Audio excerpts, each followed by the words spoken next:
ಎಲ್ಲರಿಗೂ ನಮಸ್ಕಾರ. ಕರ್ನಾಟಕ ರಾಜ್ಯ ಸಹಾಯಕ ಪ್ರಾಧ್ಯಾಪಕರ ಅರ್ಹತಾ ಪರೀಕ್ಷೆ ಕೆಸೆಟ್ 2024 ಕೆಸೆಟ್ ಫಲಿತಾಂಶ ಪ್ರಕಟಣೆಯನ್ನು ಯಾವ ವಿಧಾನದ ಮೂಲಕ ಬಿಡುಗಡೆ ಮಾಡ್ತಾರೆ, ಯಾವ ರೀತಿ ಕಟ್ ಆಫನ್ನು ಫೈಂಡ್ ಔಟ್ ಮಾಡಿ ಅರ್ಹತೆಯನ್ನು ಕೆಸೆಟ್ ಅರ್ಹತೆಯನ್ನು ಯಾರಿಗೆಲ್ಲ ಕೊಡ್ತಾರೆ ಅನ್ನೋ ಮಾಹಿತಿಯನ್ನು ಈ ವಿಡಿಯೋದಲ್ಲಿ ನಿಮಗೆ ತಿಳಿಸ್ತೇನೆ. ವಿಡಿಯೋವನ್ನು ಸ್ಕಿಪ್ ಮಾಡದೆ ಪೂರ್ತಿಯಾಗಿ ನೋಡಿ. ಹಾಗೆಯೇ ಇದುವರೆಗೆ ಯಾರು ನಮ್ಮ ಚಾನಲ್ನ ಸಬ್ಸ್ಕ್ರೈಬ್ ಮಾಡ್ಕೊಂಡಿಲ್ಲ, ಸಬ್ಸ್ಕ್ರೈಬ್ ಮಾಡ್ಕೊಳ್ಳಿ. ಕರ್ನಾಟಕ ರಾಜ್ಯ ಸಹಾಯಕ ಪ್ರಾಧ್ಯಾಪಕರ ಕೆಸೆಟ್ ಎಕ್ಸಾಮ್ ಜನವರಿ 13ರಂದು ನಡೆಯಿತು. ಹಾಗೆಯೇ ಆ ತಿಂಗಳು 29ರಂದು ತಾತ್ಕಾಲಿಕ ಕೀ ಆನ್ಸರನ್ನು ಬಿಟ್ಟು ಏಪ್ರಿಲ್ 4ಕ್ಕೆ ಫೈನಲ್ ಕೀ ಆನ್ಸರನ್ನು ಬಿಟ್ಟಿದ್ದರು. ಆನಂತರ ಇತ್ತೀಚೆಗೆ ಸ್ಕೋರ್ ಕಾರ್ಡನ್ನು ಬಿಟ್ಟರು. ಸ್ಕೋರ್ ಕಾರ್ಡನ್ನು ಬಿಟ್ಟ ನಂತರ ಎಲ್ಲರೂ ಕಟ್ ಆಫ್ನ ಬಗ್ಗೆ ಕಮೆಂಟ್ ಮತ್ತು ಕ್ವಶನನ್ನು ಕೇಳ್ತಿದ್ದಾರೆ. ಅದಕ್ಕೋಸ್ಕರ ಈ ವಿಡಿಯೋವನ್ನು ಮಾಡ್ತಿದ್ದಾರೆ. ಯಾರೆಲ್ಲ ಎಕ್ಸಾಮನ್ನು ಬರೆದಿದ್ದಾರೆ, ಅದರಲ್ಲಿ ಎಷ್ಟು ಜನರಿಗೆ ಕೆಸೆಟ್ ಅರ್ಹತೆಯನ್ನು ಕೊಡ್ತಾರೆ ಮತ್ತು ಕೆಸೆಟ್ ಫಲಿತಾಂಶವನ್ನು ಯಾವ ವಿಧಾನದ ಮೂಲಕ ಬಿಡುಗಡೆ ಮಾಡ್ತಾರೆ ಅನ್ನೋ ಮಾಹಿತಿಯನ್ನು ಈ ವಿಡಿಯೋದಲ್ಲಿ ನಿಮಗೆ ತಿಳಿಸ್ತೇನೆ. ಬನ್ನಿ ಇವತ್ತಿನ ವಿಡಿಯೋವನ್ನು ಶುರು ಮಾಡೋಣ.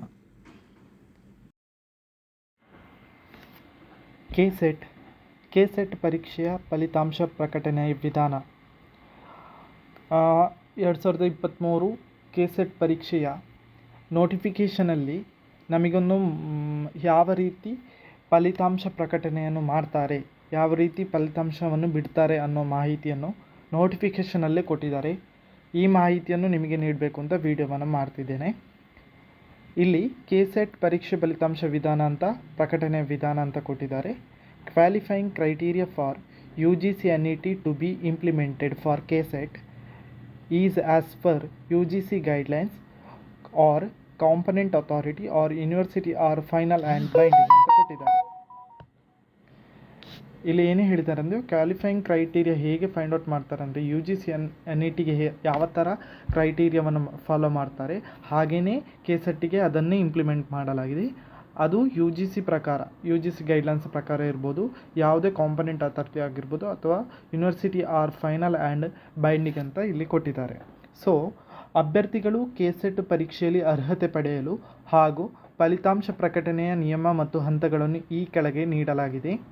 ಸಹಾಯಕ ಪ್ರಾಧ್ಯಾಪಕರ ಅರ್ಹತೆಗಾಗಿ ಅಭ್ಯರ್ಥಿಗಳು ಪೇಪರ್ 1 ಮತ್ತು ಪೇಪರ್ 2ರ ಪತ್ರಿಕೆಗಳ ಒಟ್ಟು ಅಂಕಗಳಲ್ಲಿ ಕೆಳಗೆ ನಿರ್ದಿಷ್ಟಪಡಿಸಿದ ಕನಿಷ್ಠ ಅಂಕಗಳನ್ನು ಪಡೆಯಬೇಕು. ಇದು ಫಸ್ಟ್ ಸ್ಟೆಪ್. ಕೆಸೆಟ್ಟಲ್ಲಿ ನಾವು ಕ್ವಾಲಿಫೈ ಆಗಬೇಕಾದ್ರೆ ಕನಿಷ್ಠ ಇಷ್ಟು ಅಂಕಗಳನ್ನು ನಾವು ಪಡಿಲೇಬೇಕು ಅಂತ ಇಲ್ಲಿ ನಮಗೆ ನೋಟಿಫಿಕೇಷನಲ್ಲೇ ಹೇಳಿದ್ದಾರೆ. ಕೆಟಗರಿ ವೈಸಲ್ಲಿ ಜನರಲ್ ಅವರಿಗೆ ಮತ್ತು SC ST category 1, 2A, 2B, 3A, 3B, PWD, transgender ಈ ಥರ ಡಿವೈಡ್ ಮಾಡಿದ್ದಾರೆ. ಕೆಟಗರಿಯಲ್ಲಿ 2 ಡಿವೈಡ್, ಜನರಲ್ ಮತ್ತು ಅದರ್ ಕೆಟಗರೀಸ್ ಅಂತ. Minimum marks percentage to be obtained ಅಂತ ಕೊಟ್ಟಿದ್ದಾರೆ. ಪೇಪರ್ 1 ಮತ್ತು ಪೇಪರ್ 2 ಅಲ್ಲಿ ಟೋಟಲ್ ಪೇಪರ್ 1 ಮತ್ತು ಪೇಪರ್ 2 ಅಲ್ಲಿ ನಾವಿಷ್ಟು ಮಾರ್ಕನ್ನು ಪಡಿಬೇಕಾಗ್ತದೆ. ಎರಡೂ ಪೇಪರಲ್ಲಿ ಎರಡೂ ಎಕ್ಸಾಮನ್ನು ಬರೆದವರು ಜನರಲ್ ಮೆರಿಟಲ್ಲಿ 40% aggregate marks in all the 2 papers taken together. ಎರಡು ಪೇಪರಲ್ಲಿ ಟೋಟಲ್ ಆಗಿ 300 ಮಾರ್ಕ್ ಆಗುತ್ತೆ. 100ಗೆ ಪೇಪರ್ 1 ಇರುತ್ತೆ, 200ಗೆ ಪೇಪರ್ 2 ಇರುತ್ತೆ. ಸೊ ಯಾರು ಎರಡೂ ಪೇಪರ್ ಸೇರಿ 40% ಅಂಕಗಳನ್ನು ಜನರಲಲ್ಲಿ ಪಡಿತಾರೆ ಅವರು ಅರ್ಹತೆಯನ್ನು ಪಡಿತಾರೆ ಅಂದರೆ ನೆಕ್ಸ್ಟ್ 6% ಏನು ಸೆಲೆಕ್ಟ್ ಮಾಡ್ತಾರೆ ಅದಕ್ಕೆ ಅರ್ಹತೆಯನ್ನು ಪಡಿತಾರೆ. ಹಾಗೆಯೇ ಇಲ್ಲಿ SC ST category 1, 2A, 2B, 3A, 3B, PWD ಹಾಗೂ ಟ್ರಾನ್ಸ್ಜೆಂಡರ್ ಕೆಟಗರಿಯವರಿಗೆ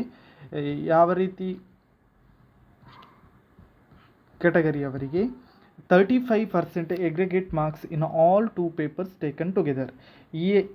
ಇದರಲ್ಲಿ ಈ ಕೆಟಗರಿಯಲ್ಲಿ ಯಾರೆಲ್ಲ ಬರ್ತಾರೆ ಅವರಿಗೆ 35% ಮಾರ್ಕ್ ಬೇಕೇ ಬೇಕು. 6%ಅಲ್ಲಿ ನಾವು ಕ್ವಾಲಿಫೈಯನ್ನು ಪಡಿಬೇಕಂದ್ರೆ ಇಷ್ಟು ಮಿನಿಮಮ್ ಮಾರ್ಕ್ಸ್ ನಾವು ಪಡಿಲೇಬೇಕಾದಂಥ. ಇದಕ್ಕಿಂತ ಕಡಿಮೆ ಯಾರು ಮಾರ್ಕ್ ಪಡೆದಿದ್ದಾರೆ ಅವರು ಅರ್ಹತೆಯನ್ನು ಪಡೀಲಿಕ್ಕೆ ಸಾಧ್ಯ ಇಲ್ಲ ಅಂತ ಇಲ್ಲಿ ಹೇಳಿದ್ದಾರೆ. ಆ ಥರ ಹೇಳಿದ್ದಾರೆ. ಸೊ ಹಾಗೆಯೇ ಮುಂದೆ ಏನು ಹೇಳಿದ್ದಾರೆ ಅಂದರೆ, ಹಂತ 1 ಅಂತ ಇಲ್ಲಿ ಹೇಳಿದ್ದಾರೆ. ಸಹಾಯಕ ಪ್ರಾಧ್ಯಾಪಕರ ಅರ್ಹತೆಗಾಗಿ ಒಟ್ಟು ಹಾಜರಾದ ಅಭ್ಯರ್ಥಿಗಳಲ್ಲಿ ಟೋಟಲ್ ಸ್ಲಾಟ್ ಅಂತ ಹೇಳ್ತೇವೆ. ಕೆಸೆಟ್ನ ಎರಡೂ ಪತ್ರಿಕೆಗಳಲ್ಲಿ ಹಾಜರಾದ 6% ಅಭ್ಯರ್ಥಿಗಳ ಸಂಖ್ಯೆಗೆ ಸಮಾನವಾಗಿರ್ತದೆ.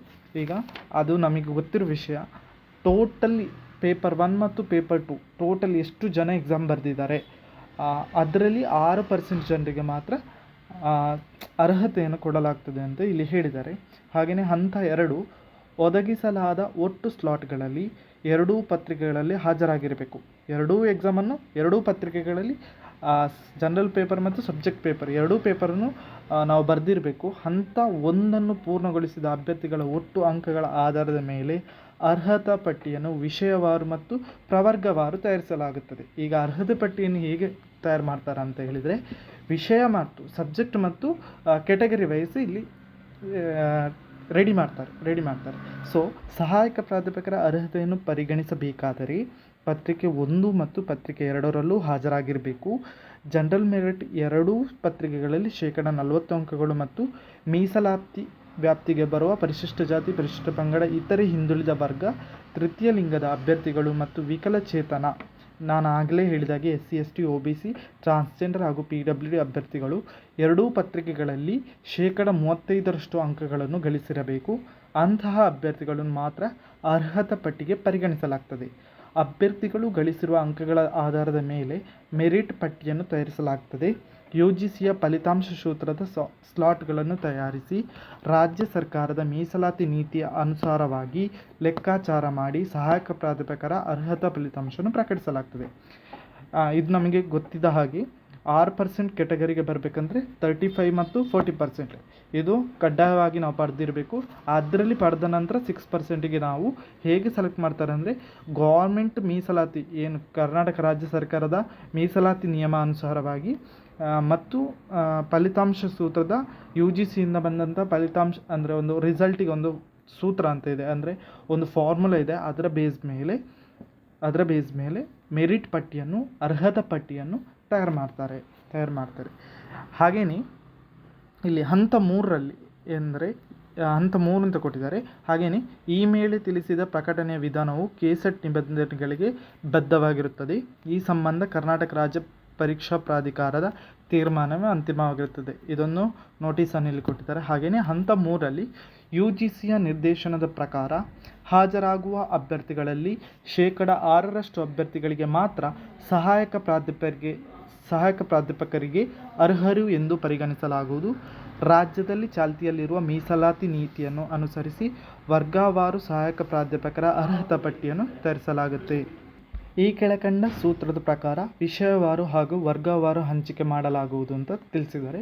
ಇದು UGCಯಿಂದ ಬಂದಂಥ, ನಾನು ಆಲ್ರೆಡಿ ಇದರ ಬಗ್ಗೆ ವಿಡಿಯೋ ಮಾಡಿದ್ದೇನೆ, UGCಯಿಂದ ಬಂದಂತಹ ಒಂದು ಫಾರ್ಮುಲಾ, ರಿಸಲ್ಟನ್ನು ಹೇಗೆ ಬಿಡಬೇಕು ಅನ್ನೋದೊಂದು formula.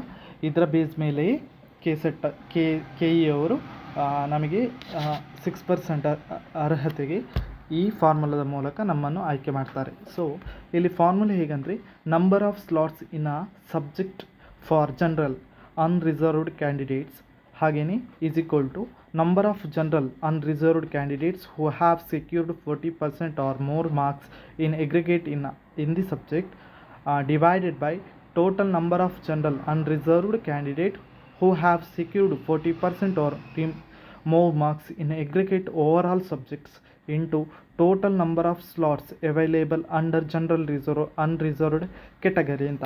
This is the formula provided by UGCಯಿಂದ ಬಂದಂತಹ ಫಾರ್ಮುಲಾದ ಬೇಸ್ ಮೇಲೆ ಕೆಸೆಟ್ನವರು ಹೀಗೆ ನಮಗೆ 6% ಅರ್ಹತೆಯನ್ನು ಸೆಲೆಕ್ಟ್ ಮಾಡ್ತಾರೆ.